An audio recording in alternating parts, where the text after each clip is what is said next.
We've come to the historic Addison Village Green, just on the east side of the Addison Village Hall at One Friendship Plaza. Historic for two reasons. This area is flanked by two historical monuments which pay tribute to the Addison past and Addison's German heritage. To the north, right along Lake Street, is the monument to the Evangelical Lutheran Teachers Seminary, which was dedicated 95 years ago. And to the south is the Kinderheim Arch, which was dedicated 20 years ago at the time of the opening of the Addison Village Hall. And to be even more historic, 38 years ago, in 1982, during the first edition of Addiscene on Addison Community Television, the then village manager of Addison, Dean Mabin, appeared as the first guest on Addiscene to discuss, of all topics, Lake Michigan water coming to DuPage County, which would still be 1 decade away. And here we are, 38 years later, to introduce to you Addison's new village manager, Joe Moranowitz. Wow. That's a lot of history to have to live up to, Joe. Well, thank you, Don. Joe is the 10th village manager to serve in the community of Addison, and we are going to introduce Joe to you and find out a little bit about his background here in the community of Addison. He is not new to Addison, and also some of the things that he has been working on since becoming village manager in May of 2020. So welcome. A belated congratulations, I guess, is in order on your becoming village manager, though you've been taking on a lot of that responsibility. Tell us a little bit about Joe Moranowitz. Were you born and raised in the DuPage County area? Do you come from this area? Sure. Well, thanks for having me on first, Don. I appreciate it. That history was pretty inspiring. Wow, it's 38 years ago, first village manager on, and here we are now. Right. Yeah, so am I new to Addison? No, and we'll get into that, but where am I from? Actually grew up in DuPage County, Downers Grove. Okay. Yeah, so not too far away. Grew up there, went to parochial school there in Downers Grove, and then stayed there, and from there on went to college afterwards. Where'd you go to college? Stayed in DuPage County, first 2 years, College of DuPage. Very good. Then I did get hired on with the Village of Addison as a police officer, but I continued my education in Addison, went to DeVry University, received a management degree, and then went to Lewis there, and I received a master's degree, an MPA in Public Safety Administration. So working in the police department as you did, you started in 2000? Yes, correct? January of 2000. Okay. But your education, management, and then further a master's degree, as you said, in Public Safety Administration, while working at the police department, were a perfect match then for you, probably. It really was. I was able to take what I was learning on the job, learning from a school environment, and merge the two, and it really helped me, I think, succeed in my roles within the village, within the Addison Police Department. How about your family? Family in this area? Married to a saint. No, she is not from this area. My wife had been married to for approximately 17 years, Belinda, and she was the farmer's daughter. Grew up in Iowa on a farm. Okay. We're blessed to have 3 children, 3 boys. I have twins, Zachary and Cole, that are 13, and my youngest son, Reed, who is 11. Very good. And what do they think about husband and dad getting into this new area of village government? Police officer and then all the ranks you held there is one thing, but village manager is quite a bit different. Quite a bit different. You know, from their perspective, it's, which we'll get into, but through the course of my career, I was on call for many, many years, and I would have to miss certain things, birthday parties, whatnot. And so they were used to Dad leaving 2 o'clock in the morning or on a Saturday. And so now this is, well, Dad's home a little bit more. So it's a little different. Yeah, sure, there are some long nights, but they like it. They'll ask, well, what did you do from a police officer's perspective? What happened at work today? Now my responses are a little different. In the police department, you retired as deputy chief of police, correct? Correct. So you held every position possible, starting with patrol officer, Sure, all the way on up through the sworn ranks. I was extremely fortunate through my 20-year career with the Addison Police Department. Like I said, hired in January of 2000, and then in November of 2001, I was moved to detectives. Served as a detective in that capacity for roughly 3.5, almost 4 years. Went back to patrol.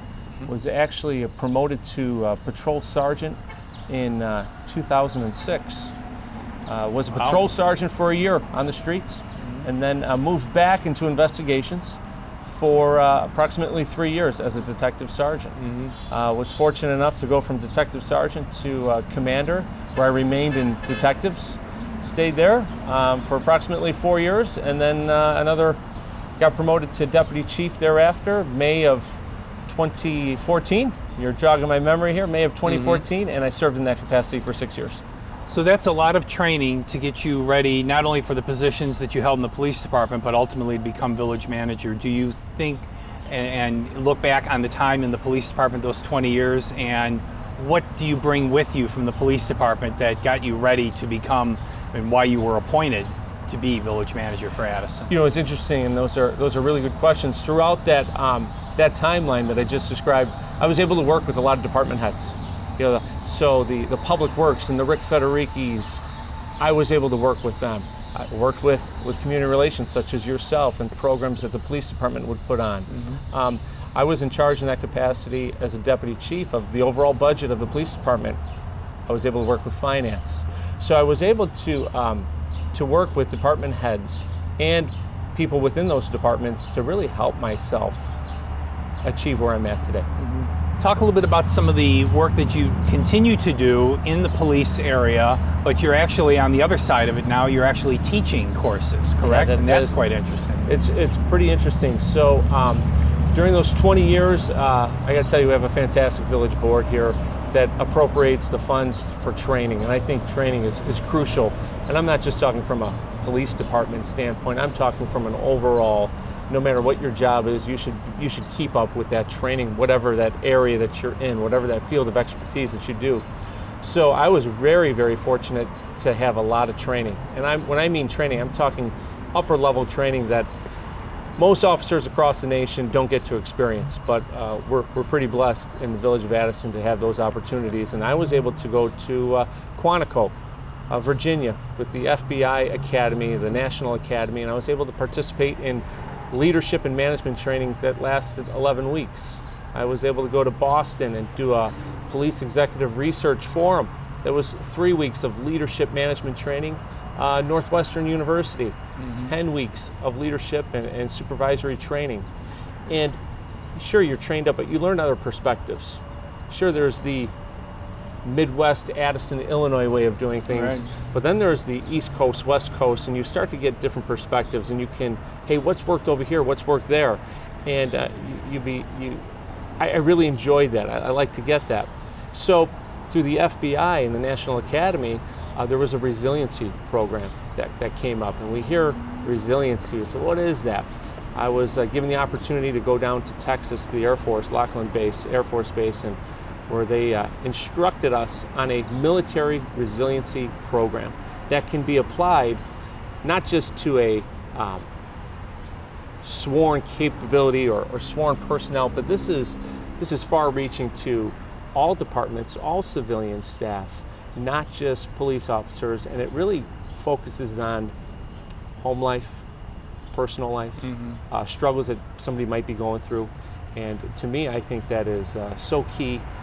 Especially, I mean, look at the times that we're in right now. Sure. So key.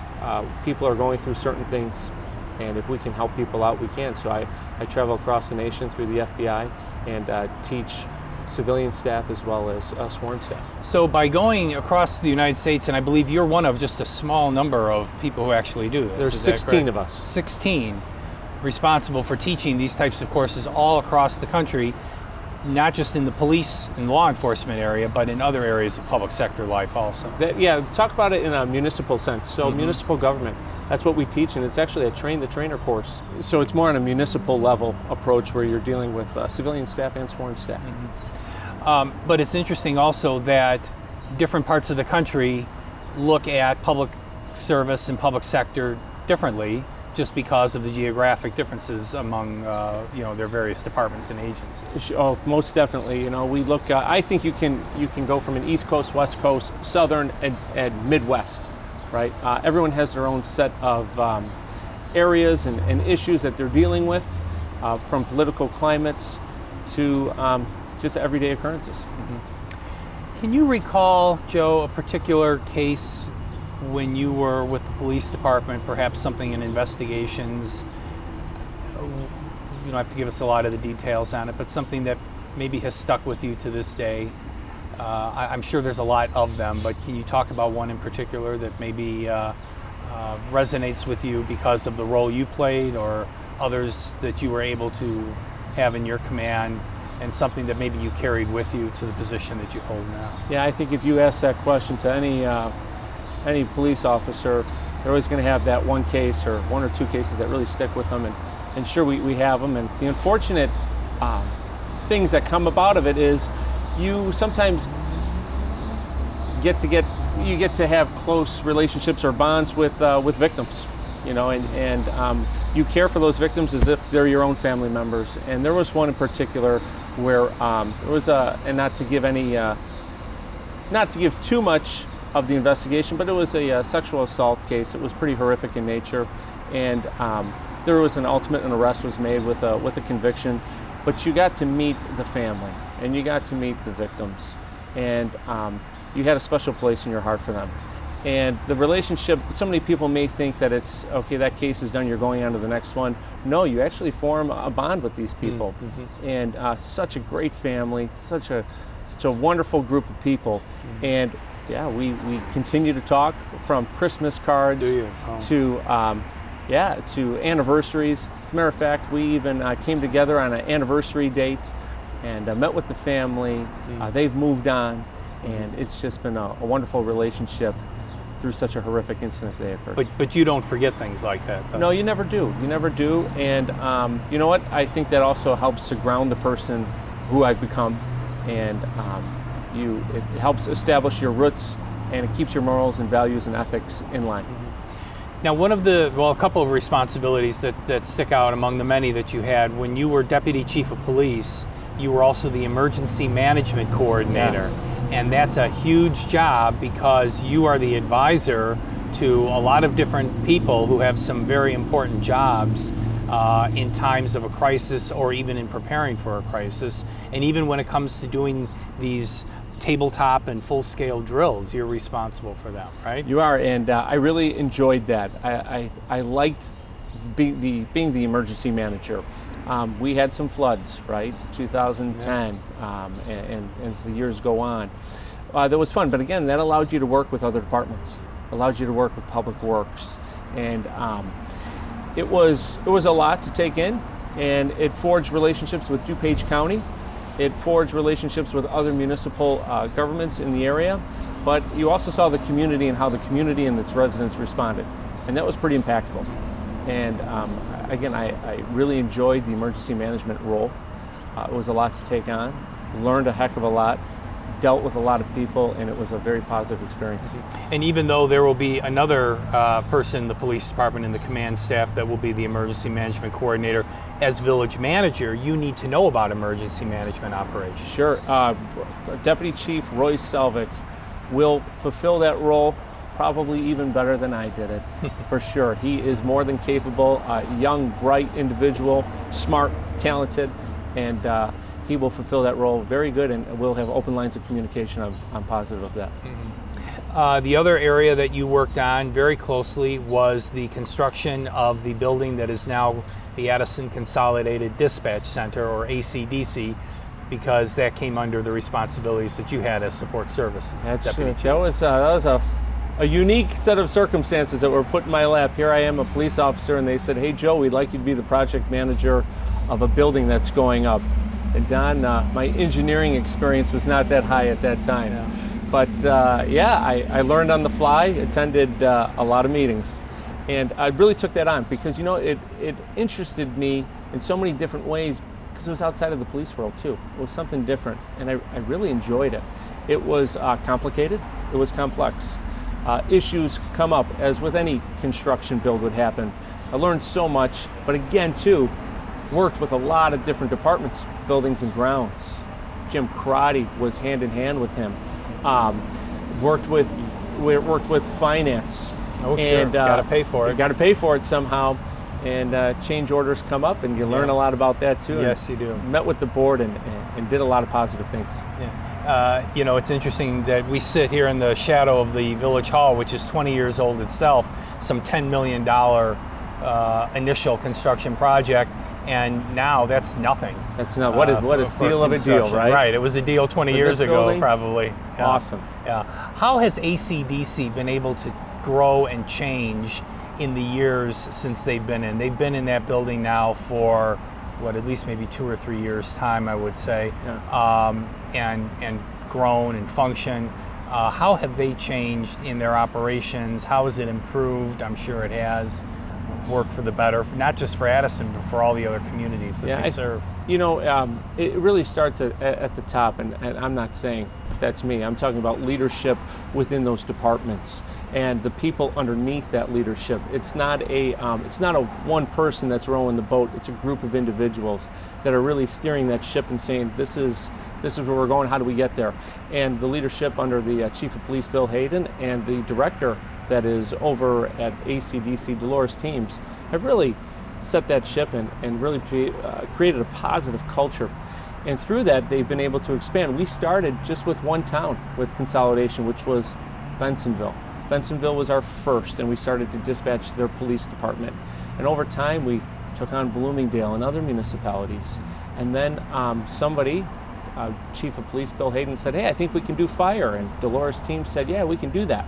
And before you know it, we're up to 15 different agencies between police and fire, and we're doing a wonderful job at it. Speaking of ship, you mentioned ship, and I'm going to share with our viewers. Look what you've come up with. This is Joe Maranowicz's, Bible for leadership, and it is a autobiography. It's called It's Your Ship by Captain D. Michael Abrashoff, who is the former commander of the USS Benfold in the United States Navy. And he writes a book on management techniques, as you can see, from the best damned ship in the Navy. Yeah. Why do I have a copy of this book in my hand, Mr. Village Manager? Yeah, I gave you a copy, and Yes, that's why you have a copy. What I did is, many people will, I think, try to have to learn their boss's leadership style. I have learned that is an ineffective way. So what I like to do, and what I did do, is I brought all the department heads together, and I said, everyone wants to know, who's this new guy? What's he going to be like? How's it going to be to work with him? So I put it out there, and I said, this is a book that I wholeheartedly believe in. I believe in this leadership style. For the viewers out there, go to the library, buy the book if you have to. It's a great read. But in that book, he talks about it's not about him. It's about everybody else. He met with a lot of resistance. Yes, he did. From his upper command. Sure, he did. In new ways that he wanted to do things. So it is. It's great, and what he'll get into, not ruining the book for anyone, but he'll talk to a 18, 19-year-old young Navy man and listen to him. So many times leaders ask a question and they're not listening. I always say God gave me 2 ears and 1 mouth for a reason. That's to listen. And he really challenged people to listen, and he would ask questions and listen with open ears for input to make change. That's how I strive to lead. I'm more of a servant-type leadership. I'm not afraid to get my hands dirty. I'll never ask Don Weiss to do something that I wouldn't be able to do with you, alongside you, or have done already. But I think this is true. We put him to work in the control room, believe it or not. When we were short-staffed one day, I said, okay, I need help, and you're going to help us. And I said, yeah, let's go and let's do it. And it's twofold, too, because I think if people see that I'm doing it, then anyone can do that. And I'm not going to put myself on a pedestal to say, oh, I have achieved whatever, or I have a certain title. I'm not big on titles. Not big on titles at all. I think we're all in this together. From a ship standpoint, there's not a one person steering it. Like I said earlier, we're all on board. We're all going to set the path together, and we're all going to achieve where we're going, what our goal is, together. If a subordinate came to Captain Abrashoff with a suggestion, and he took the suggestion, he put that subordinate, or a team of subordinates, for example, in charge of making sure that it got done to the best of their ability. So right. Think about a policy, right? Somebody wants to create a policy, and I don't care wherever you're at, The upper echelon typically makes that decision on policy. What I like to do is say, okay, before I make that change, let's go, as I say, who's ever doing that job. It could be community development, and we're going to talk about inspections and how we're going to do inspections. Why don't we ask the people that are actually doing the inspections about the policy? Would this work? From a police officer standpoint, would this work for you? Instead of, yeah, sure, there are times you're going to have to make that decision. I'm not afraid to make that decision, but I like to have buy-in and participation. Good. What's been the most challenging issue or thing or event that you've had to deal with so far as village manager? I'll ask you the converse part of that question in a second, but I want to hear the most challenging part first. May 5th, I assumed the role, and we were in the middle of a worldwide pandemic. The village is closed. Nobody is being allowed in, the residents at that point. We had to remain operational in some point. We had notification of a couple protests that were coming to us that we've never experienced before. Loss of potential revenue, and businesses were closed. That gets put on my lap. We're working with individuals and departments that were ready to hire people, and we had to deliver messages to those individuals. The budget year had just started, right? The budget year had just started, and we're in freeze mode. And so I bring all the department heads together and say, all your programs are on hold. We want you to all come into work, but you're going to have to work short-staffed. And I'm telling you, the employees, residents, the employees here are fantastic. They really are. They came into work, and they were grateful to have a job. Sure. You know, how many people out there have lost jobs? So the positive attitude was fantastic. And by far, that was the most difficult thing that was thrown in my lap to juggle all those balls. You've had the COVID pandemic, the protest gatherings that took place. You've been dealing with some pretty big land use issues lately. So Yes. You've just had everything that aren't necessarily police related, and yet management style, techniques, the themes found in the book It's Your Ship, the things you learned in your other roles that you had in the police department, all had to come together. The training, the experience, all had to come together. And make no mistake, I didn't do that all by myself. It was a group of people with a common goal, knowing where we're going, set the course, and we achieved it together as a team. Did you ever get nervous? Heck yeah. It wouldn't be human. May if you 5th weren't. and every day thereafter. Yeah, for Wouldn't sure, be because human. eyes are on you. Joe Block was here for 32 years and did a lot of great things. And everyone said, well, you got big shoes to fill. And I said, no, I don't, because those were his shoes. Those were his shoes, and I wear a different set of shoes. And I'm never going to try to be like someone else. I am who I am, and I need all the support I can get. I promised you I would ask you the converse of that question. What's been the best thing about the time that you've been in village manager's position now for the last few months? It's been the most rewarding thing. The support of the employees. And when I mean that, when you look around and you look at, I never make the comparisons that this municipality is doing that, so we must do it. I don't lead that way. I lead what's best for us, and I looked at the individuals, and there was a group of people that said, well, you should probably set who is essential and who's not essential within your municipality. And I said, we're not going to do that. Because the moment I would do something like that, people would start to think, I'm not essential. Oh my gosh, my job is on the line. So what I firmly did is I said, we're all coming into work. And the employees have been the best.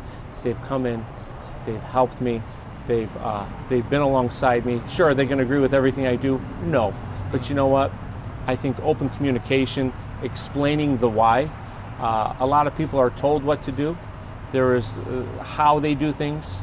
They know, but they don't know the why behind the ask. Sure. So you'll notice with me, my communication is huge. I like to explain that why we did that. Everyone's essential. This is why, and I think people gravitated to it. What do you hope to see happening in a year from now? A year from now, I hope financially, from a village perspective, we're in a good state. I hope our businesses can stay healthy through this, stay strong economically. I hope our residents can stay healthy as well. I hope we're sitting out here, Don, and we're looking on a Thursday and Rockin' Wheels is back, right? Yeah, I think a lot of the residents want that. And I'm really hoping for normalcy in a time when we're not conventionally normal right now. Not right now. If that were to come to fruition, boy, would I be happy. If anyone has a question, a concern, an issue, Joe, do you welcome people to reach out to you? Are you just an email away? No, you know what? Some people like to email. Sure, if you want to email me, I will email you back. I prefer a phone call or a phone number on that email, because I don't know if you can catch it through the lens there, but I like communication. Mm-hmm. I like an open dialogue. I like to really not get anything lost in transcription of a keyboard, where I'm more of a call me, what's your problem, what's going on? If we can address it, we'll address it. I can't fix every problem, nor will I make that prediction that I will fix every problem, but I can look into it. I can try to address certain things or give you education, and maybe I'll get educated in the process too. Joe, thank you very much for spending this time to talk with our viewers today. I think they've had a great opportunity to meet you. Maybe in some other capacity they've seen you, but now as village manager, to learn a little bit more about you and your management style, your leadership, which we've talked about today in our visit, but also things to look forward to as you begin your tenure now as Addison's 10th village manager. Appreciate Thank you so much, Don. And again, if the residents ever see me out and about, stop me, say hello. I'm very approachable, and I'd love to meet you. And our guest has been Joe Moranowitz, the village manager of Addison. We've been here today at the Addison Village Green talking with Joe about the position that he's been appointed to and some of his vision for the community coming ahead. Thank you very much for joining us.